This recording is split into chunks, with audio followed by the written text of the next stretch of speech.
Erica Wheeler with 3 early points, also has 3 assists.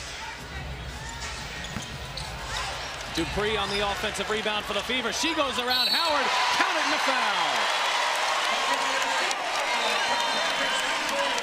There is nothing flashy about Candace Dupree's game. It is so solid and so efficient. Goes to the other side of the rim to use the rim and the net to help clear a little space. Just a nice, crafty move. You know, I would have thought she was going to come back with her left on that, which is what I think Natasha Howard thought, and that's why she fouled her. Dupree coming off an 18-point performance on Friday. She has 5 points and 2 boards. And Indiana back up 4. They led by as many as 6 in the early parts of the first before a 10-2 run by Minnesota negated it. And now Brunson charging hard. That won't go, and Dupree has the rebound. And Jennifer Hampson the other way, it wouldn't fall.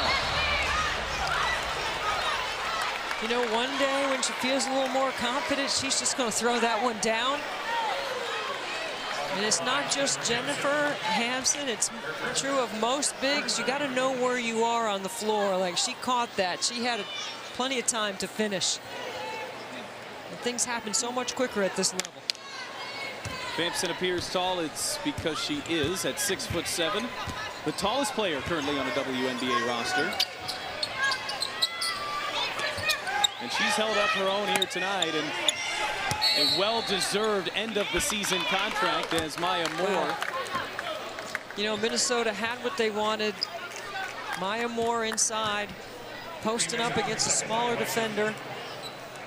They're going to call a defensive 3-second call on Indiana. That's why Maya Moore will shoot free throws. Moore, an 83% foul shooter. By her standards, her numbers are slightly down, although since June and on, she's been much more of the MVP version of Maya Moore. In fact, shooting 47% from 3 since the beginning of June as Poland Mavunga takes a rest for the Fever and Tiffany Mitchell comes back in.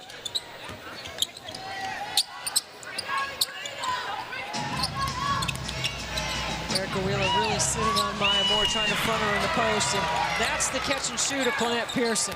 Beautiful.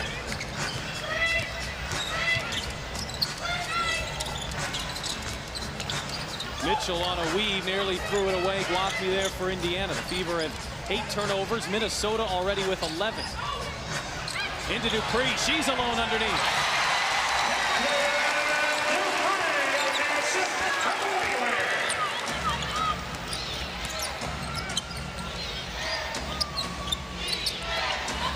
Back to the post, and Maya Moore right around Mitchell, and that looked easy for Moore. Yeah, that's part of the genius of what Minnesota can do offensively. They can invert more to the block. They've got lots of options. They've got sort of dial-it-up scoring, if you will. Just call it out. What do you want? Who do you want? And Cheryl Reeve is very good at that.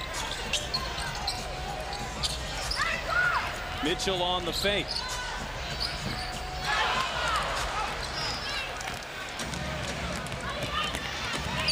Indiana still struggling a bit from the field at 34%. Minnesota at 46. Moore, nice find underneath. There's Brunson trying to draw the foul. She gets it to go.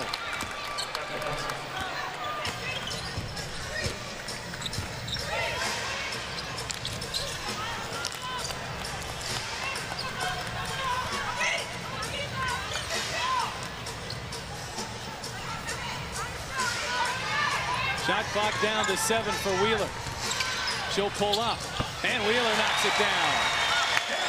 Beautiful pull-up jump shot. You pull up at the elbow and knock it down. You don't want to over-penetrate on that. 5 points and 4 assists for Erica Wheeler, who's tied it back up at 31 on Fox Sports Indiana. We've been tied 7 times, 5 lead changes in what's been a competitive first half. Washington still playing without Elena Deladon. Again, as a fan of the league, I don't like to see anyone get hurt, but particularly the stars of this league. Fans like to see them on the road. They're just going to keep going to Maya Moore on the block until Indiana stops it. That's 11 now for Maya Moore. She leads all scorers. And an offensive foul going against Dupree. Call for an illegal screen.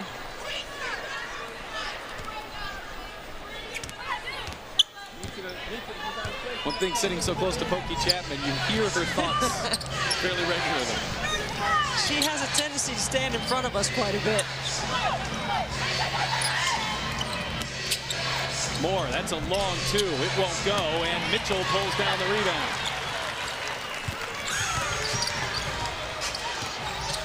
Wafme looking for Achanwa, and Moore there to swipe it. It's a couple of times Minnesota has been able to steal that dump down pass. And inside for Brunson, Indiana returns the favor. January trying to bounce for Achanwa again. That one a little behind her. Now January darting in over to Dupree. She knocks it down.